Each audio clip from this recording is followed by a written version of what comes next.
Assalamu alaikum, brothers and sisters. Welcome to these Dhul Hijjah nights.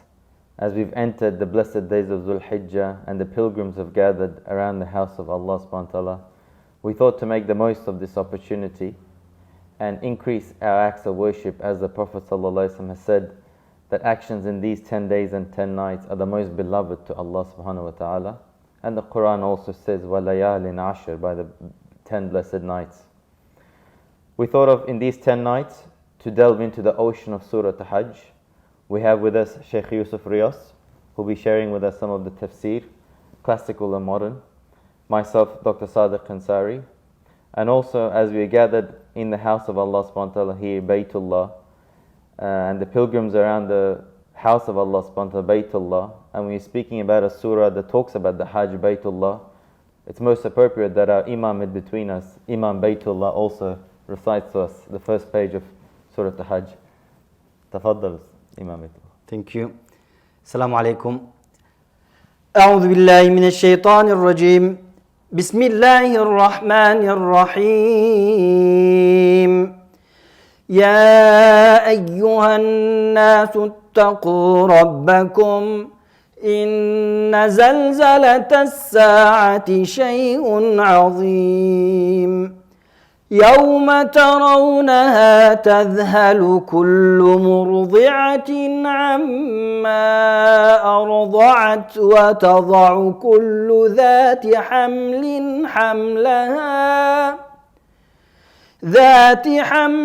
حملها وترى الناس سكارى وما هم بسكارى ولكن عذاب الله شديد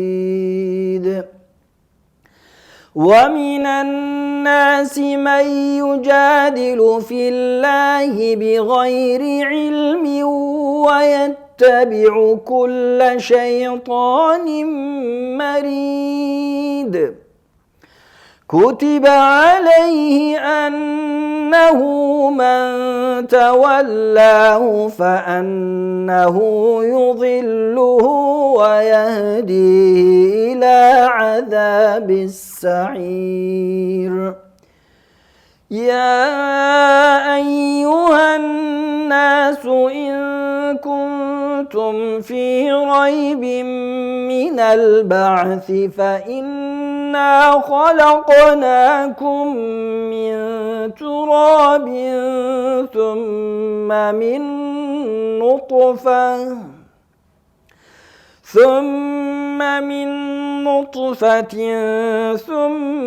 من علقة ثم من مضغة مخلقة وغير مخلقة لنبين لكم ونقر في الأرحام ما نشاء إلى أجل مسمى ثم نخرجكم طفلا ثم لتبلغوا أشدكم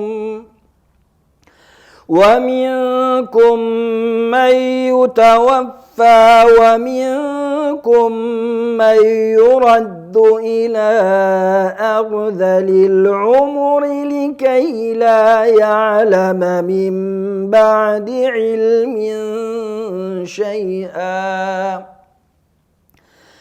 وترى الأرض هامدة فإذا أنزلنا عليها الماء اهتزت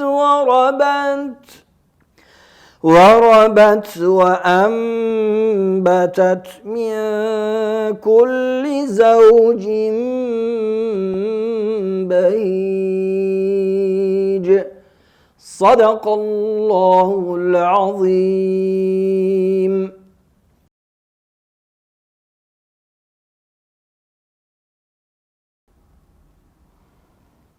That was a beautiful recitation, Shaykh Yusuf, from an Anatolian voice of Imam Beytullah.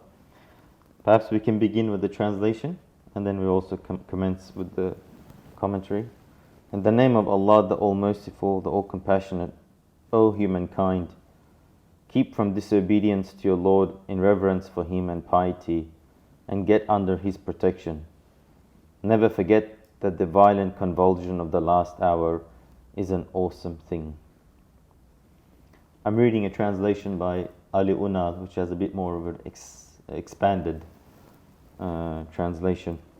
I was personally amazed by this surah, just preparing for this page, Sheikh Yusuf. It begins with the Qiyamah and it pretty much goes till the last page. Everything seems to be about the Day of Judgment.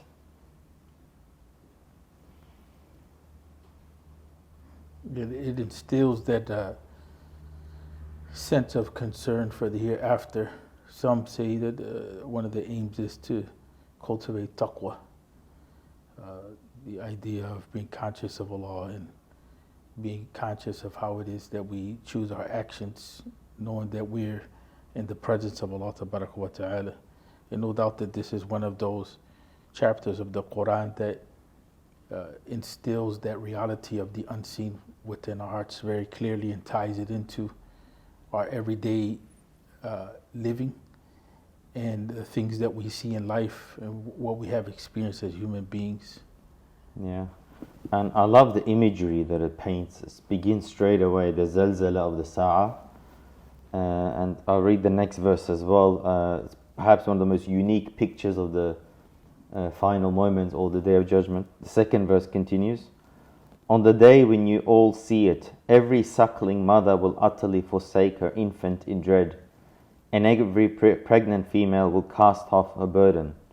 You will see all people as if gone out of their senses, while in fact they are in their senses. This is because God's punishment is extremely severe. Yeah, there was a lot of things that come to mind, and even in reflecting on the tafsir.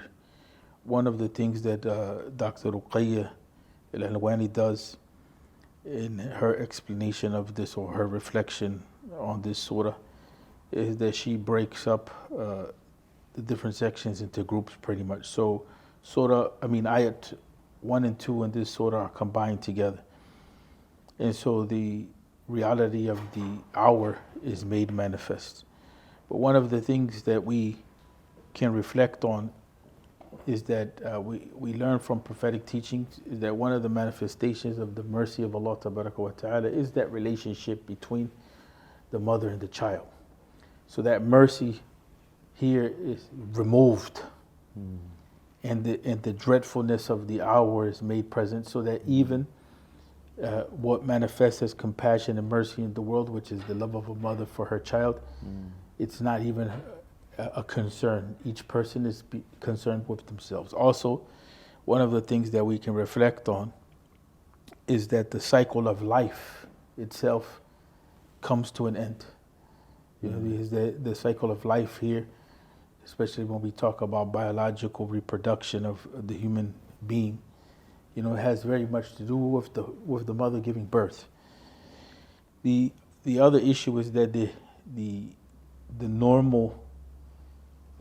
normal activity of human beings and how it is that they're cognizant of life and how they're making decisions and so on and so forth. They're preoccupied with the dunya. All that comes to an end, and people take on that appearance of being intoxicated, but they're full of dread with the reality of the hour. And so the veil of life, so to speak, the veil that veils us from seeing that hour, that allows us to be focused in what it is that we're doing in the world, that's removed, right? And so it's something that becomes a very real experience, that life in this world, in many ways, it comes to an end. And that's some of the things that come to the fore as a point. Our mother Aisha asked our Prophet, Ya Rasulullah, if people are going to be naked on the Day of Judgment, yes, aren't they going to look at each other? And he says, everyone will have something that will concern him, something greater. Right.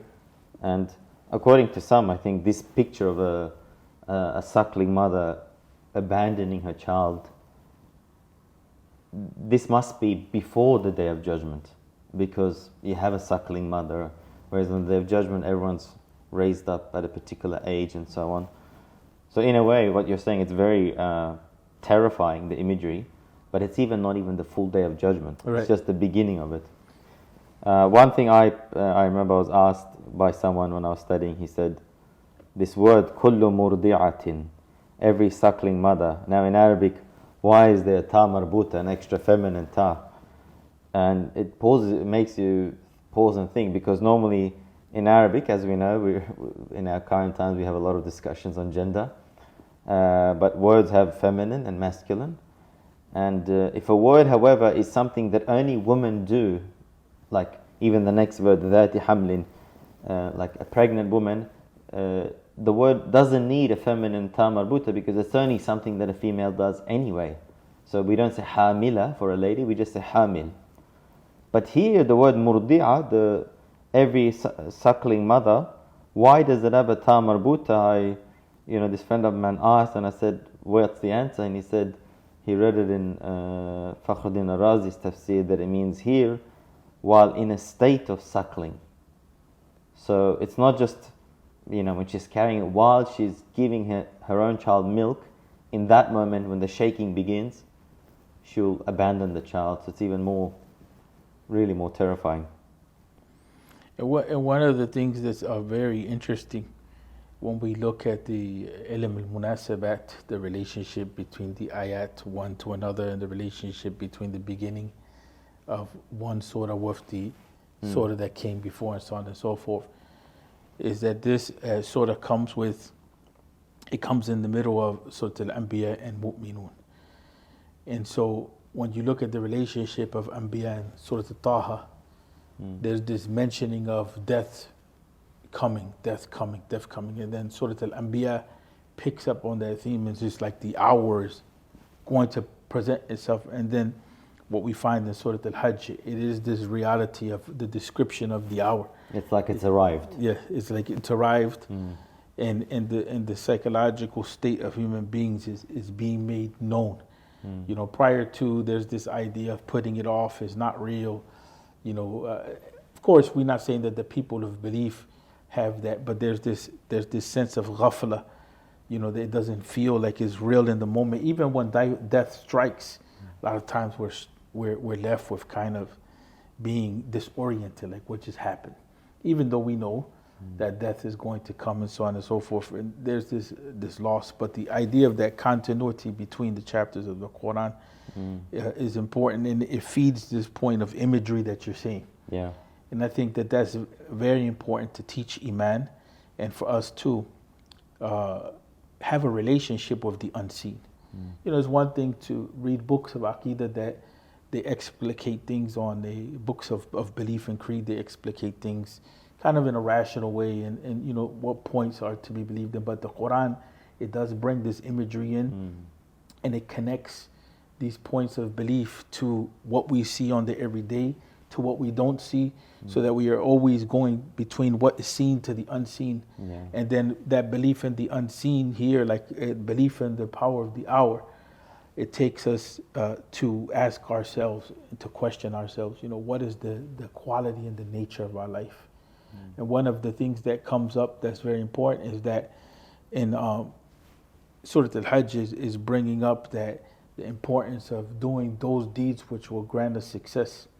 And then Surah al-Mu'minun comes after and takes and specifies that which is general at the end of Hajj, with regard to doing good deeds. And Surah al-Mu'minun tells us in more detail what are those good deeds that give us success. But the idea in Surah al-Hajj is to impress upon us, Allahu Alam, to impress upon us that the reality of the unseen being so strong, and in this case we're talking about the Day of Judgment, that we're forced to question, well, what kind of life am I living so that I can protect myself on that day, which in reality, I am left to myself and to my deeds, and I have to confront everything that, I intended, everything that I did in this world. So that belief in the unseen is what cultivates that sincerity of the heart. Once it penetrates our hearts, right? That belief in the unseen and in the last hour and the Day of Judgment and confronting Allah and not being able to return back to the earth and not being able to hide or not being able to call upon any assistance from anywhere. In other words, we have to confront that reality. It is there to instill a sense of sincerity and hopefully cultivate ihsan, or to live in this world with that mindfulness, that taqwa, as we said earlier. And it reminds me what you're just saying, again, that hadith of Ahmad Aisha radiallahu anha, that, you know, the first verses that were revealed were not do this and don't do that, but it was all sowing the seeds of belief in Tawheed and the hereafter. Yes.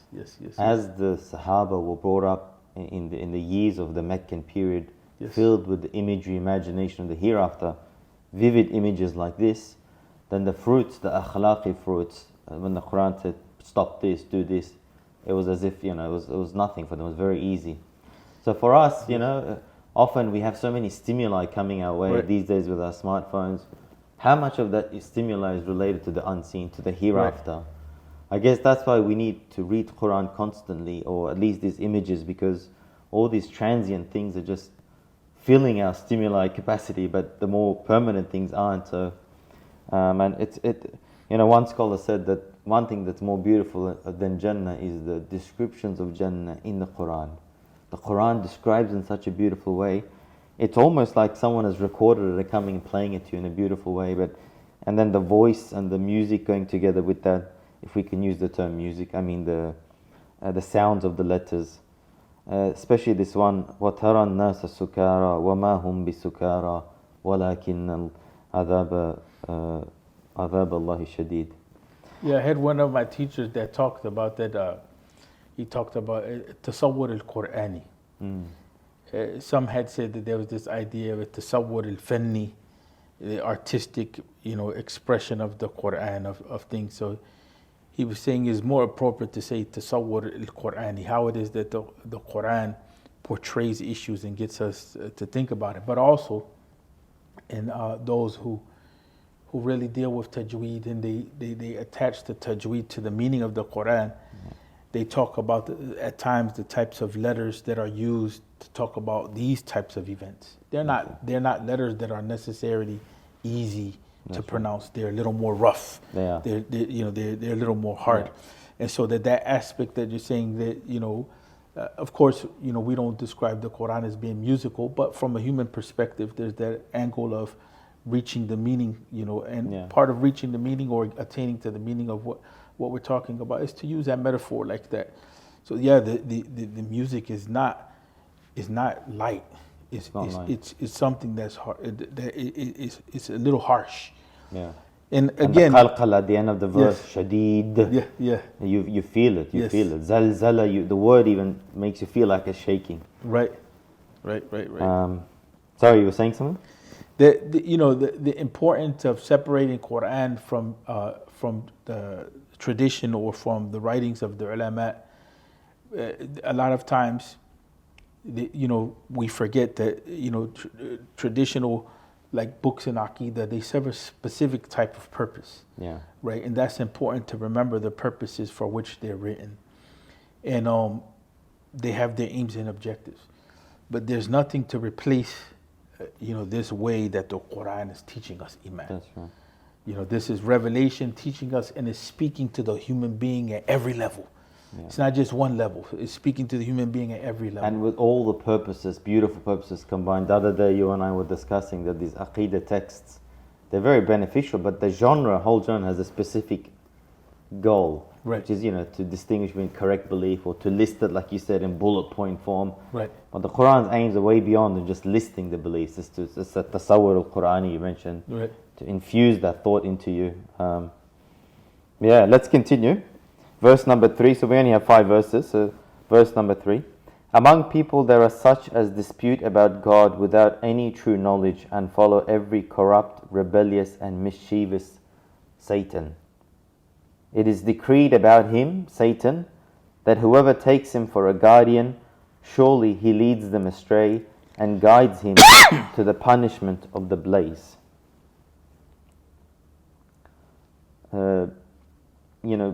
It's a bit hard to say. I was just thinking personally, I don't know if you've pondered over this or read anything about this, the cause and effect here. One of the reasons you can almost tell the most dangerous thing someone can do is to talk about Allah subhanahu wa ta'ala with that knowledge. And I don't know if it's a result of following the Satan that they speak before, or they start speaking about Allah subhanahu wa ta'ala or arguing without knowledge, and then they end up saying wrong things, and then the effect of that is them following the mischievous Satan. I don't know, if you had a chance to think about that, but it caught my attention, this one. You know, also, I think it can go. I don't think it's an either or. I think it can go both ways. both ways, yeah. Both ways. You know, I think we're being, first of all, here, we're being shown that there's a disruption in the ordinary affairs of life. And so then now the Quran is bringing us away from the day of finality, so to speak, and bringing us into the moment in life that we live in, and then the point of guidance is brought to the fore. Because obviously, if we're just thinking about the day of judgment and the hellfire and everything that comes along with that, there's a point that it's possible to despair. But here comes the mercy of Allah and brings us back after letting us become aware that, you know, that life is something serious. Yeah. You know, and death comes upon us. But here now, how it is that people put themselves into that situation where they have no protection on the day of judgment, and that's by following misguidance. Yeah. So the Quran is now causing us to reflect on what is the source of knowledge which gives guidance, right? And here, you know, the reality of revelation or al-wahi and prophethood becomes, prophethood is not mentioned directly, but it's indirectly. Indirectly, because the opposite are those who speak of God or argue about God بغير علم, without. Right. Just I'm thinking, وَيَتَّبِعُ كُلَّ شَيْطَانٍ مَرِيدٍ. It doesn't say if it's from the shaitan of the ins or the jinn, the humans or the jinn, but they follow all the mischievous, corrupt shaitan, and follow يَتَّبِعُ, like not just follow يَتْبَعُ, يَتَّبِعُ. They really cling to it. You know, the Prophet says, if you love Allah, قُلْ إِن كُنتُمْ تُحِبُّونَ فَاتَّبِعُونِي. There's this element of effort in this type of verb, يَتَّبِعُ. It's almost like the human person has to follow something. Yes. Whether you like it or not. They need a role model. Yes. And if you start speaking bad about Allah subhanahu wa ta'ala or not without knowledge, one of the results, or like you said, it could be both ways, causes or effects, is you're following, like you're imitating someone, and you're by some sort of a human or a jinn, shaitan. Someone that, may Allah forbid us, prevent us, that it has been written that if you follow them, he will guide you.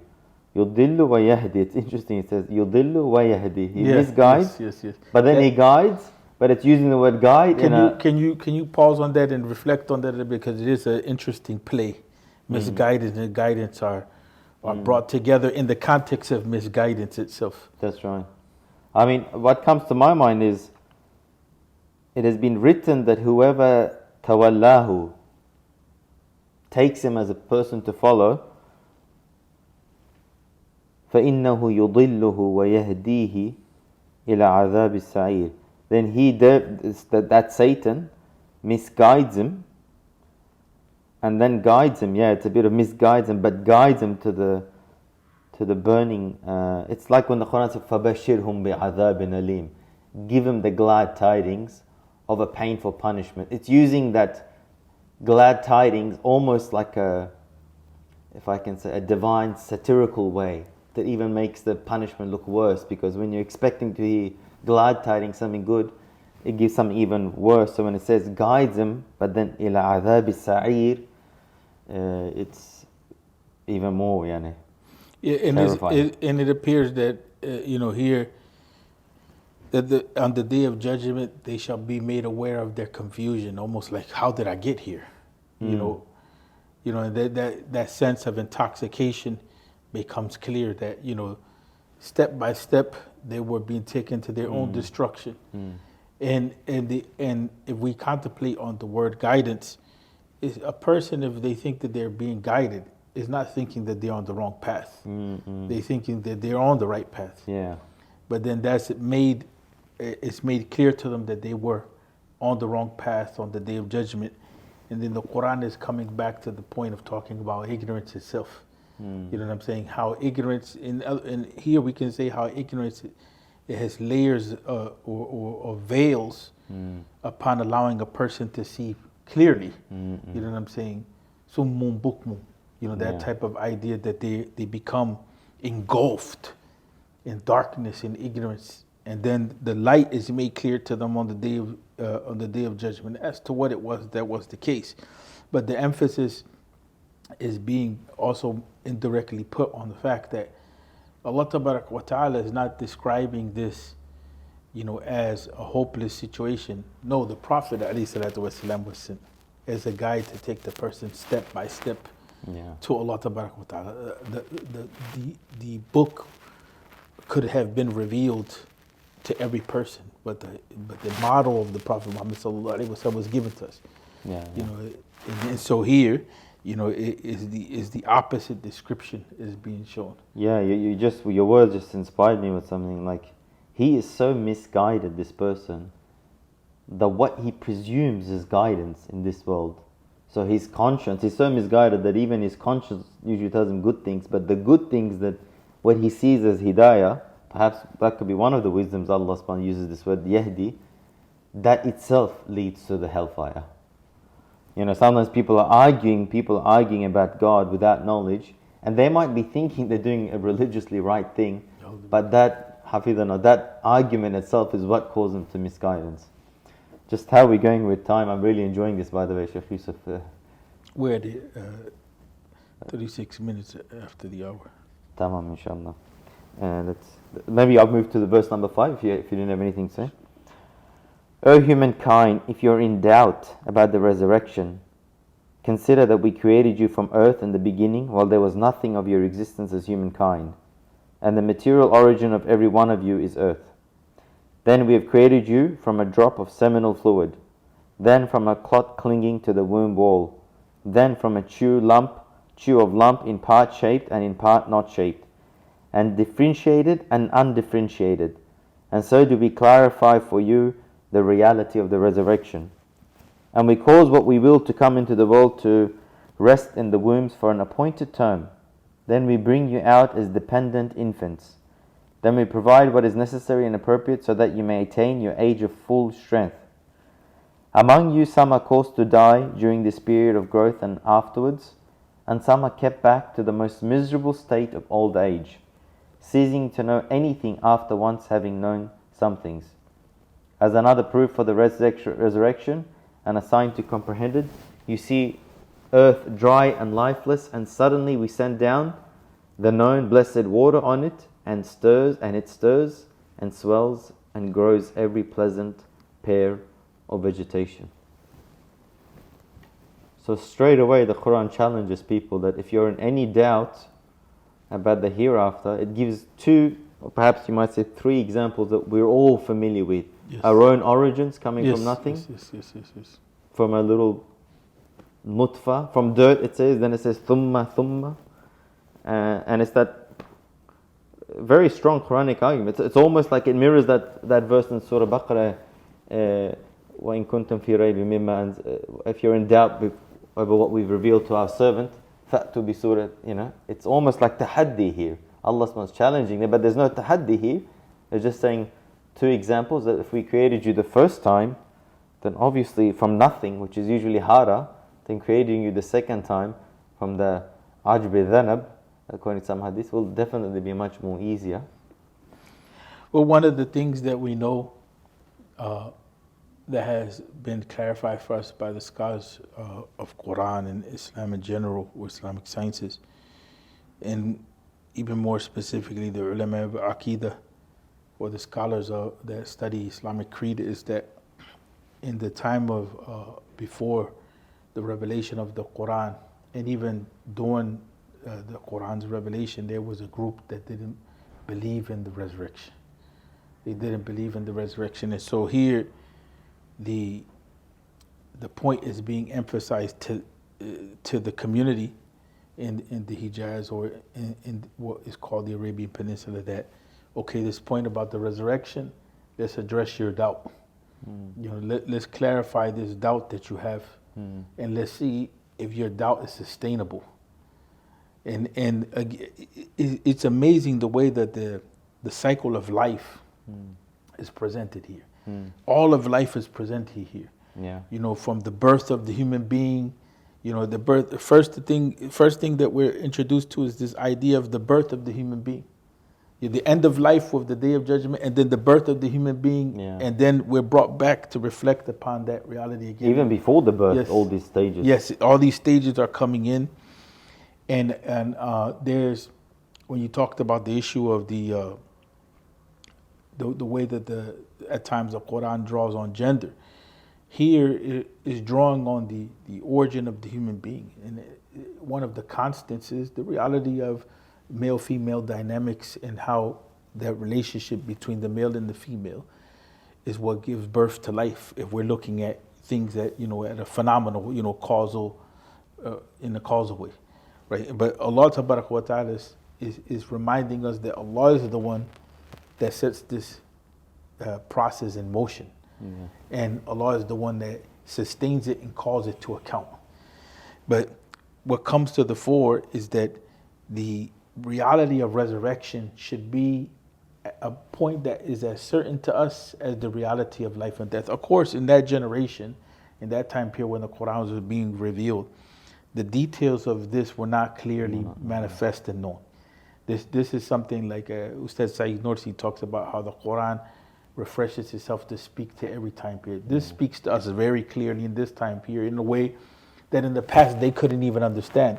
They're just reading. They understand the words, but we have seen the process.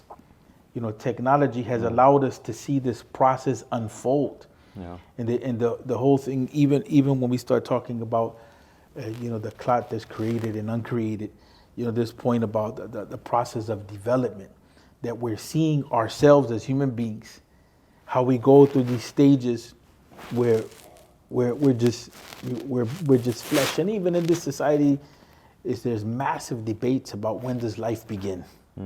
The Quran is telling us, you know, how life is beginning and when it's beginning, you know, and that this is all human stage.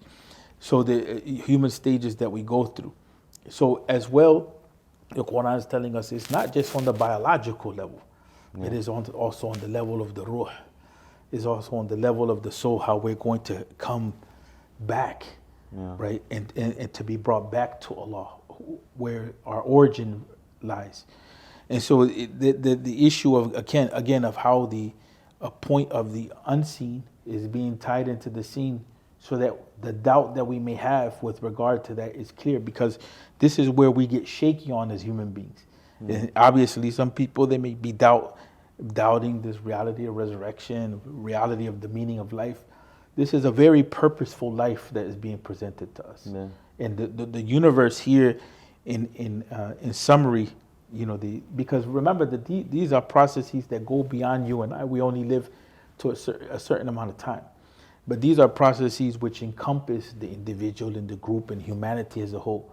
They remain. Even the whole idea of how it is that life and resurrection and death are brought to us when we look at the natural world, how the natural world dies and then is brought back to life. Those are things that for generation after generation, even when we're gone, they remain. And Allah is pointing to that reality, that there's forces that are here that are constant, that are more constant than your life. Your life is temporary in this dunya. And so how is it that you can be so arrogant to think that you're in the world without purpose? And how can you be so arrogant to think that you, the unique creation in the world, the human being, that your life is purposeless, and what we told you, as far as what the messengers were sent to tell you, that this life has meaning, it has purpose, it's temporary, that, you know, you're going to come to account. How can you ultimately deny all of that? You know, where everything around you is telling you to the contrary, but it has to be seen through the eyes of Iman. And, you know, that tie-in seems to be something that keeps coming. And I think that the bit where it says we were created from earth, it sort of reminds the human of what you're just saying, that you weren't even existing at one stage. Because when you think of from earth, it's just dead earth. I find it interesting that the page began with very vivid imagery of the hereafter, yet it's still at the end of the page gives a rational evidence. Yes. What do you mean by that? Like at the beginning, it's like almost you think after seeing and imagining and seeing those pictures of the hereafter, the reader should be ready. Okay, I'm ready to do sajda, just make tawbah. Right. But Allah subhanahu wa ta'ala knows the human being and his psychology. Your imaginative khayal capabilities needs to be fed, perhaps first or second, but here it feeds it first. Right. But then that rational part is also very important. Yes. And sometimes Muslims are like, they either do too much or too less. Like sometimes people focus on the miracles or just the rational side. Right. But then if they put too much focus on it, then they don't get the full spirituality. But then if they go very only spiritual, no rational side, a very close person I know said he went through a period of tough difficulty, let's just say very deep depression. And he said, ironically, he tried to do everything, he had to abandon everything at one stage. But he didn't abandon the 5 daily prayers. MashaAllah. And he said it was just one of the rational proofs of the Quran about God's existence that kept him. He goes, I was hanging on Islam on a thread. SubhanAllah. It's that verse that says, you know, we created everything from water. Yes. You know that verse? We created you all from water. We created you all from... And the whole universe was made from one thing. And then we split it asunder, you know, the whole heavens and the earth. He said, look, the biggest things and the smallest things. He had a rational understanding of that verse. He says, in my deepest moments of depression, that rational verse kept me. And I thought to myself, you know, subhanAllah, we need to feed ourselves. We don't know what stage, what will come to us in life. We need to feed our khayal, but also feed these rational proofs, because we might need it at a time. But that might be the rope that we're clinging on. I also find that it just reminds me of qadr as well, because the beginning of those stages, it's like so determined, specific. We're talking about number of days, right? In terms of the embryonic development of the fetus. It's just a number of days or weeks, but everything is so determined at the beginning. And then, you know, and it says, لِتَبْلُغُوا أَشُدَّكُمْ. That's where the mir sort of is brought in. That's where we brought in as the reader. We think back and we think of all these stages. And when we think back, we always look at the past through the perspective of qadr. But when we look forward, our free will sort of play a role. And even in psychology, I think, you know, the development of the child is very fixed and determined. You can tell exactly what stages. But old age people differ. We know people here, scholars at the age of 90, they're walking, they're giving classes. Some, like the verse says, it's as if they become a child, they know nothing. And knowing that the future is a bit uncertain and our free will plays a role, I think that's why the prophetic dua comes in, that, you know, apparently a Prophet used to say, if I'm not mistaken, Allahumma inni a'udhu bika an awradda ila arda lil umr.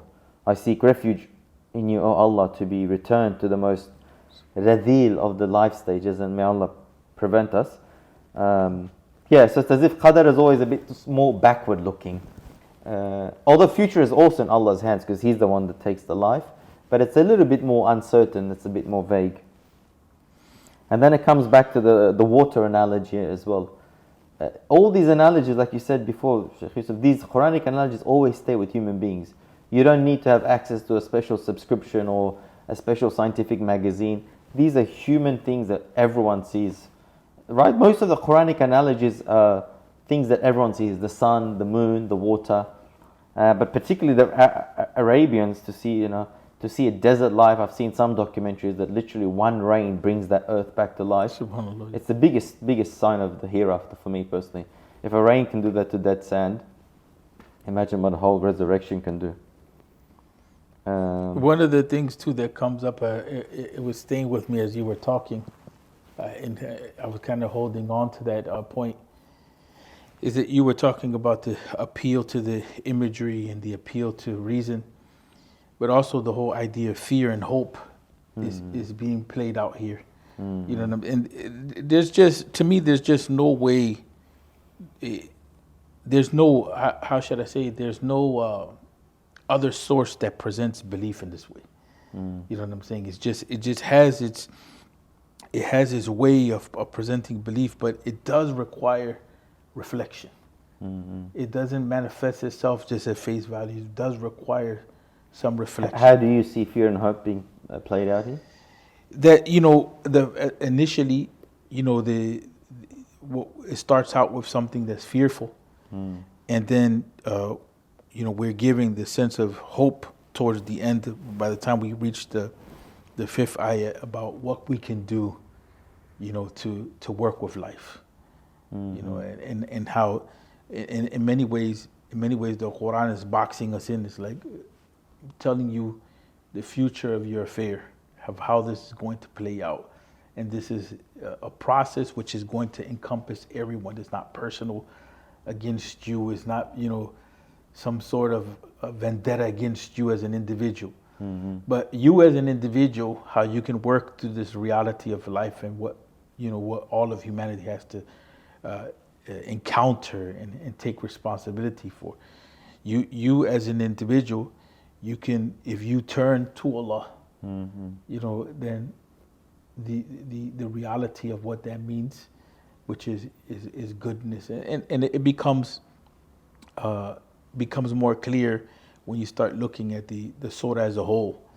When the surah is talking, when you look at the surah as a whole and the relationship between this surah and the other surahs of the Quran, you see this sense of how the question comes up of how are you to be successful in this world. And so you see that hope.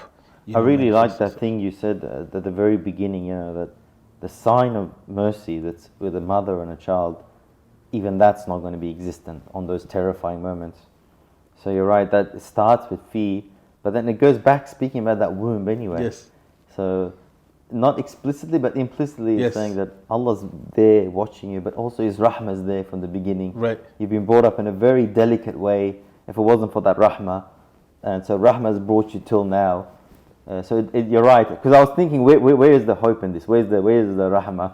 But I think that womb connection and just feeling that Allah's care to us till now is the jamali, and perhaps the water as well to the dead life. There's that death is not the end of the affair. It's not the offense, and the proof that it's resurrection, that itself is the biggest rahmah. Okay, speaking of the whole surah, then maybe we have more to discuss, inshallah. I really enjoyed this, Shaykh Yusuf, inshallah. I hope our brothers and sisters watching has enjoyed as well. Tomorrow we'll continue with the next few verses of the second page. Jazakallah, thank you for the opportunity. Assalamu alaikum.